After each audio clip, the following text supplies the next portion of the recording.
बिस्मिल्लाहिर्रहमानिर्रहीम। रह गया हमें यह भी कहा जाता है जी, अच्छा अमीरुल मोमिनीन ने जब माफ़ कर दिया तो तुम कौन होते हो? वो खामोश हो गए थे। अमीरुल मोमिनीन खामोश हो गए, उन्होंने कुछ नहीं कहा, उन्होंने उनका साथ दिया। और तुम जो है अभी 14 साल हो गए इस बात को उठाए फिर रहे हो। ये वो भी कहते हैं और आपको अपने अंदर से भी कुछ लोग मिलते हैं इस किस्म की बातें करने वाले। या तो जाहिल है, जाहिल का तो कोई मसला नहीं है, वो तो जाहिल, जब मुझे भी बहुत सी चीज़ें नहीं पता होती तो मैं अपने जहल के मुताबिक गुफ्तगू करता हूँ, उसका तो मसला नहीं है। सुनने वाले को पता होना चाहिए कि ये एक जाहिल आदमी बोल रहा है, तो उससे उलझने की भी ज़रूरत नहीं है। इज़ा खातबहुम जाहिलुन क़ालू सलामा, ठीक है ना, उसको सलाम करके गुजर जाओ, कि उससे तो उलझने को फ़ायदा ही नहीं है। ठीक, या तो फिर वो उनके साथ है, उधर उन्हें पता है, ठीक है ना, सब कुछ पता होने के बावजूद वो अपनी ही जिद पर अड़े हुए हैं। उनमें बहुत से लोग हैं, उनके अवाम की बात नहीं कर रहा हूँ, ठीक है ना, हमारे अहले सुन्नत भाई हैं, हमारी जानें हैं, अवाम से हमें कोई मुश्किल भी नहीं है। ठीक, हमने साबित किया है, तशय्यो ने साबित किया है कि हमें न फ़क़त अहले सुन्नत से कोई मुश्किल नहीं है, वो हमारी जानों से भी ज़्यादा अजीज़ हैं। ठीक, इराक़ में अभी जब दाइश आया तो उसने किन इलाकों पे कब्ज़ा किया था? अहले सुन्नत के इलाकों पे कब्ज़ा किया था, एक भी शिया शहर पे कब्ज़ा नहीं था। उन अहले सुन्नत भाइयों को दाइश की अजाब से, जुल्म से छुड़ाने के लिए कितने शियों ने अपनी जानें पेश की? तो उस भाई हैं, जाने हैं, अजीज हैं, तभी तो किया ना। अमलन अभी मुआसिर तारीख में अमली नमूना है, कोई ज़बानी सिर्फ तकरीरों की बात नहीं है। हमें उनसे मसला नहीं, हमें मसला किन से है? जो सब कुछ जानते हुए भी इनकार करते हैं, उनसे हमें मसला है, इल्मी मसला है, इल्मी तौर पे हम उनसे गुफ्तगू करेंगे। ठीक, रह गया कहते हैं कि अमीरुल मोमिनीन ने कुछ नहीं किया। ठीक, ये बात गलत है, ऐसा नहीं है कि अमीरुल मोमिनीन खामोश रहे। ठीक, अच्छा, अगर उन्होंने हमला कर दिया था, ठीक, हमला करने वालों ने हमला किया, अमीरुल मोमिनीन की शुजाअत तो सबको मालूम है। ये आजकल इस पे आपको सोशल मीडिया पे ये बातें जवानों को ज़्यादा कही जा रही हैं, ठीक, कि वो इतने शुजाअत थे और ऐसे थे, क्या था, अगर कोई हमला करता तो वो छोड़ते, ठीक है ना, उनकी गैरत को क्या हो गया था अगर उनकी, मेरे लिए जबान पे लाना भी सख्त, ठीक। अच्छा, किसने कहा कि अमीरुल मोमिनीन ने कोई कदम नहीं उठाया? हाँ, अमीरुल मोमिनीन ने तलवार नहीं उठाई, न कि कोई कदम नहीं उठाया, सुकूत किया नहीं, सुकूत नहीं किया, बयान किया। ठीक, अच्छा, फिर कहते हैं कि अगर मैं एक वाक़या पहले रख दूं, बाकी में बाद में अर्ज करता हूं। हमसे ये कहते हैं कि ये नहीं हो सकता कि अमीरुल मोमिनीन, हम कहते सब्र किया अमीरुल मोमिनीन ने, क्यों सब्र किया? इसलिए कि रसूल खुदा ने वसीयत की थी, वसीयत रसूल खुदा पे अमल करने के लिए अमीरुल मोमिनीन ने सब्र किया और तलवार नहीं उठाई। तलवार क्यों नहीं उठाई? इसलिए कि अल इमामो मसलहु कमसलिल काबा, इमाम की मिसाल काबे की तरह है, तो तावला याती, उसकी तरफ लोग आते हैं, वो चलकर लोगों के पास नहीं जाता है। इमामत का मतलब हुकूमत नहीं है, इमामत का मतलब हिदायत है, ठीक है ना। वो हिदायत अगर हुकूमत हासिल हो जाए तो हुकूमत का सबसे ज्यादा अहल इमाम है, इमाम से बढ़कर हुकूमत का अहल कोई नहीं है। लेकिन अगर इमाम के पास हुकूमत ना हो तो वो इमाम नहीं है, वो इमाम है। रसूल जब मक्का में थे और उनके पास कोई हुकूमत नहीं थी, अपने खाने को भी कुछ नहीं था, वो रसूल थे या नहीं थे? उनकी रिसालत से क्या कम हुआ? कुछ भी। मदीने में आके उनको रियासत मिल गई, हुकूमत मिल गई, उनकी रिसालत में इजाफा हुआ नहीं, वही रसूल थे। इमाम इमाम है। जब गोशा नशीनी में थे अमीरुल मोमिनीन तब भी इमाम थे, जब खिलाफत ज़ाहिरिया पे आ गए तब भी इमाम है। इमामत को, इमाम अपनी इमामत को तलवार से साबित नहीं करता है, आपने कभी सुना है कि यहाँ आगा साहब दर्श देते हो और फिर लाठी से लाते हो आप लोगों को यहाँ दर्श के लिए? नहीं भाई, ठीक है ना। इल्म है, इल्म के लिए चल के जो आए उसे हासिल होता है, जो ना आए उसे हासिल नहीं होता, ठीक है ना। काबा चल के यहाँ आता है। आजकल पैंडेमिक है, ठीक, हम नहीं जा सकते हैं अभी, मक्का नहीं जा सकते, काबा चल के यहाँ आएगा कि हज कर लो, एहराम कर लो? नहीं भाई, तुम आ सको तो आ जाओ, नहीं आ सको तो ना हो। काबा अपनी जगह खड़ा रहता है, इमाम अपनी जगह खड़ा रहता है। क्यों? इसलिए कि इमाम को हिदायत करनी है, इमाम को हुकूमत नहीं करनी है। या यूं कहूं, इमाम को दिलों पर हुकूमत करनी है,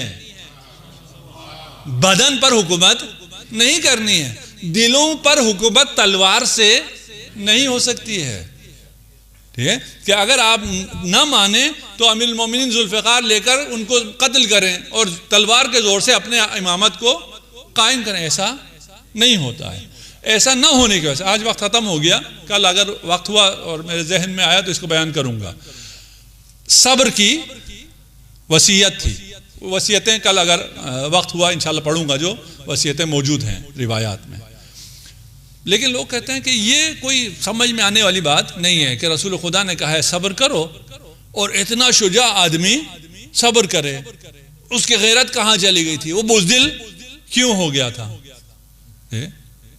ये हो ही नहीं सकता, ये तौहीन है अमीरुल मोमिनीन की, ये कहते हैं।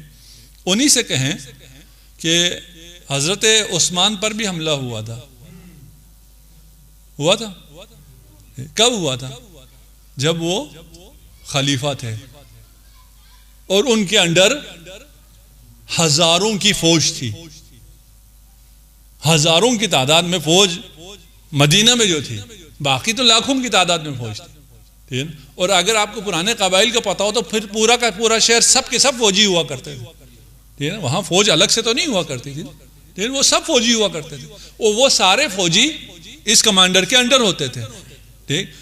तो हजरत उस्मान खलीफा वक्त थे, उनके अंडर हजारों फौजी थे, ठीक। और उस वक्त तक आते आते उनको शहरिया भी मिलता था, तनख्वाहें भी मिलती थी, अमवाल भी मिलता था, काफी ज्यादा माल बहुत हो गया था मदीने, ठीक। उन सब के बावजूद अगर आप उर्दू किताबें पढ़ें, मैंने अभी आने से पहले ये बच्चों की बात खातिर मैंने उर्दू में थोड़ा सर्च किया कि इनको क्या पढ़ने को मिलता है। हम तो अरबी में पढ़ते हैं, तो हम कभी कभार ये सोचते हैं कि जैसे हमें पढ़ने को मिल रहा है वैसे इनको ही पढ़ने को मिलता है, ठीक। तो मैंने ये देखा कि अगर ये बैठेंगे सर्च करेंगे इनको क्या पढ़ने को मिलता है, तो वो अक्सर लोगों ने मुख्तसर से लिखा है, ठीक है। कत्ल उस्मान या शहादत उस्मान जरा सर्च कर लें, ठीक। तो वो लिखा जी बागियों ने कत्ल कर दिया, आगे दरवाजे पे सहाबा खड़े थे, पीछे से कुछ बागी आगे, उन्होंने आके कत्ल कर दिया। भाई एक घर में जिसके हजारों की तादाद में फौज हो, उसके घर के पीछे से एक आदमी ने टाप के कत्ल कर दिया, कैसे हो सकता है? 40 दिन से मुहाजरा किया हुआ है, वही साथ में लिखा है 40 दिन से मुहासरा किया, खाने पीने को भी कुछ नहीं था, वो रोजे की हालत में थे, कुरान वो पढ़ रहे थे, ठीक। और हमला करने वाला कौन है? इब्ने अबू बकर, ठीक है ना। अच्छा, इब्ने अबू बकर ने हाँ हमला किया, उसने दाढ़ी से पकड़ा और खींचा, और फिर उसने बाप का वास्ता दिया तो उसने छोड़ दिया। दूसरा आदमी आया, उसने हमला करना चाहा तो जोजे उस्मान आगे आ गई और जोजे उस्मान की उंगलियां कट गई। अच्छा, आपकी बीवी पर हमला हो रहा है, उंगलियां काटी जा रही हैं, मारा जा रहा है, क्या हो गया था उस्मान की गैरत को? आप हमें कहते हैं ना, तो क्या हो गया था? और ये गैरतमंद जिसके पास हजारों की फौज भी है, ये तो एक ऑर्डर करे, इसे खुद तो लड़ना नहीं है। चले आपके यहाँ जिसको तो लड़ना नहीं आता था, इसको लड़ना नहीं आता था, ये कमांड इन चीफ था, ठीक है ना। इसके पास हजारों की फौज थी, वो सारी फौज इनके खिलाफ हो गई थी। कहते नहीं, वो तो कुछ बागी हुए थे, कुछ बागी आए थे ना, तो बाकी फौज उनके पास थी। फिर क्या हुआ? कहते हैं रसूल खुदा ने वसीयत की थी हजरत उस्मान को कि सब्र करना, और ये बहुत बड़ी फजीलत है कि उन्होंने सब्र किया। उनकी जोजा को उनके सामने मारा गया, उन्होंने रसूल खुदा की वजह से सब्र किया। अच्छा देखें, ये जो आपसे कह रहे हैं ना, ये कैसे हो सकता है, कि अली के सामने ये हो रहा हो और अली कुछ ना करे, ठीक है, वो भाई आपके पास आपके ऊपर आ गया, अब आप बताएं आप लोगों की गैरत कहाँ गई? वो क्यों सब्र कर रहा है? कोई रिवायत नहीं है उनकी किताबों में भी कि रिसालत माब ने हजरत उस्मान को सब्र की कोई तलकीन की हो, कोई रिवायत नहीं। हम आपको शिया सुन्नी दोनों किताबों से रिवायत लाके दे देंगे जहां रिसालत माब ने अली इब्ने अबी तालिब को सब्र की तलकीन की है, ठीक है ना, यहां हमारे पास रिवायत है। इस वजह से अमीरुल मोमिनीन ने सब्र किया।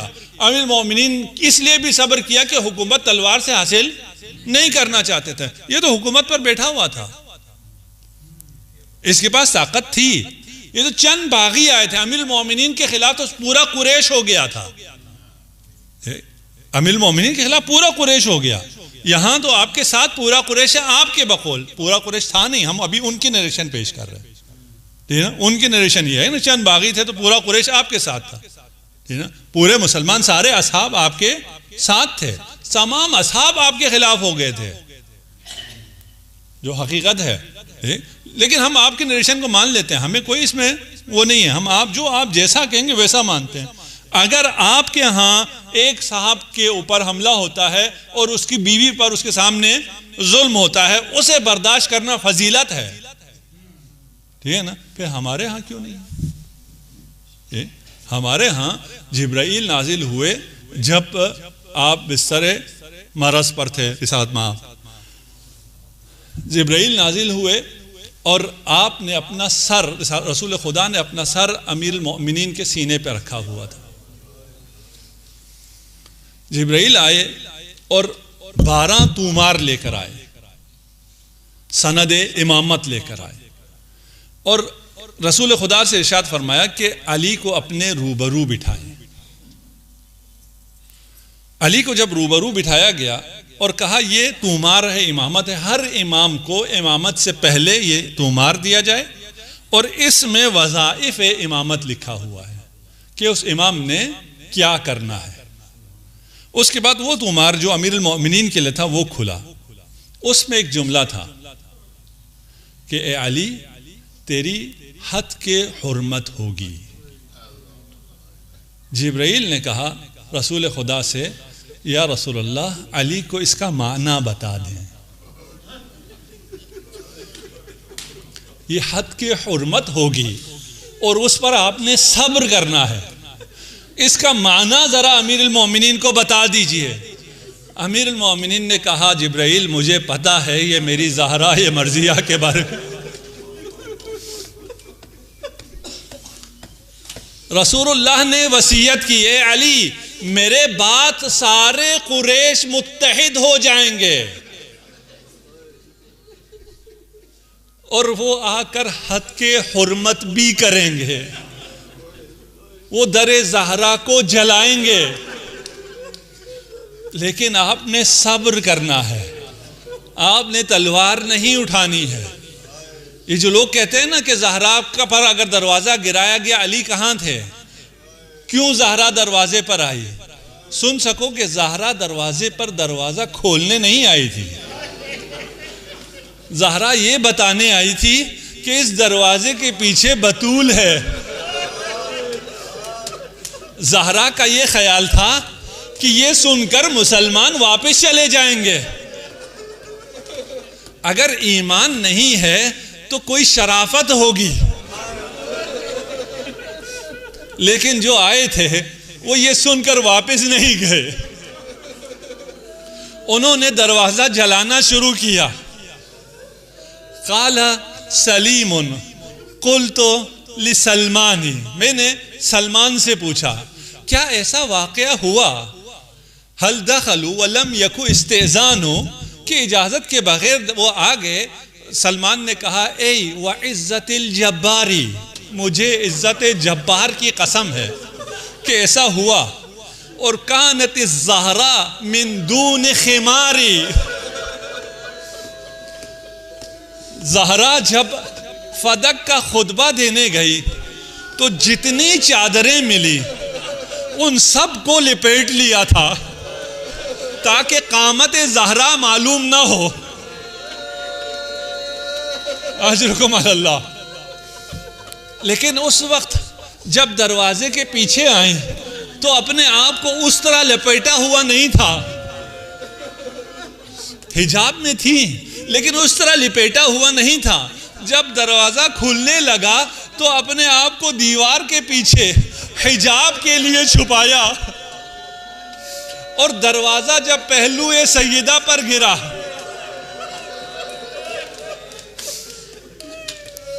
हमारे यहाँ आम तौर पर यह रिवायत पढ़ी जाती है कि सैयदा ने जिनाब फिजा को आवाज दी। इमाम जाफर सादिक से रिवायत है जब दरवाजा गिरा तो जो पहला शख्स पहुंचा वो अली इब्न अबी तालिब थे।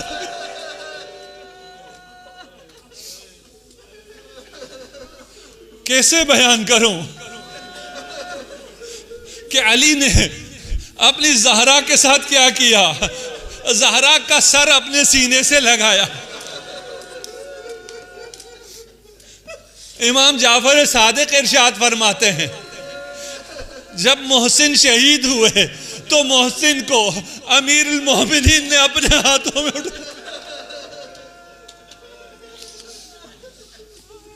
और फिजा को आवाज देने वाले खुद अमीरुल मोमिनीन थे कि फिजा आओ।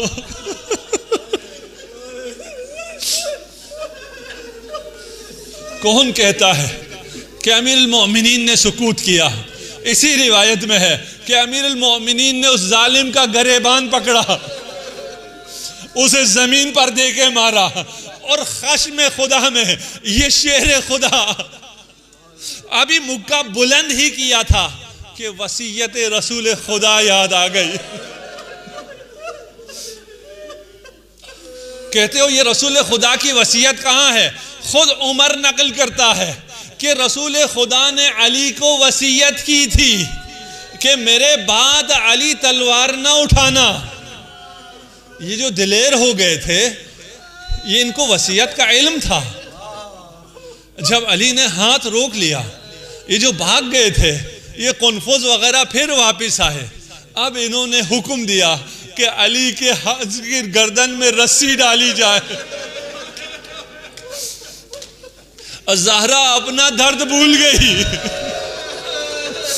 अमीरुल मोमिनीन की गर्दन में रस्सी है और इस मंजर को एक 4 साला बच्ची देख रही है। अजरुकुम अल्लाह।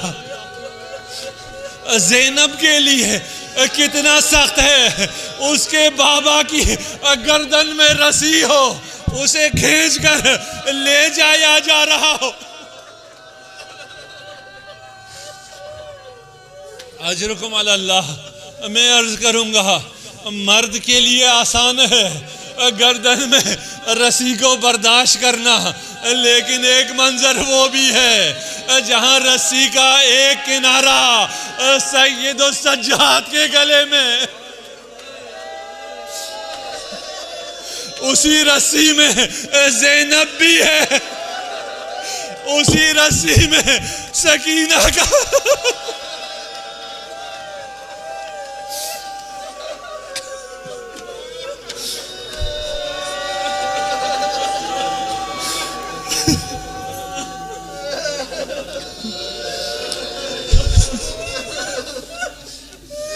सयअलमुल्लज़ीना ज़लमू अय्या मुनक़लिबिन यनक़लिबून।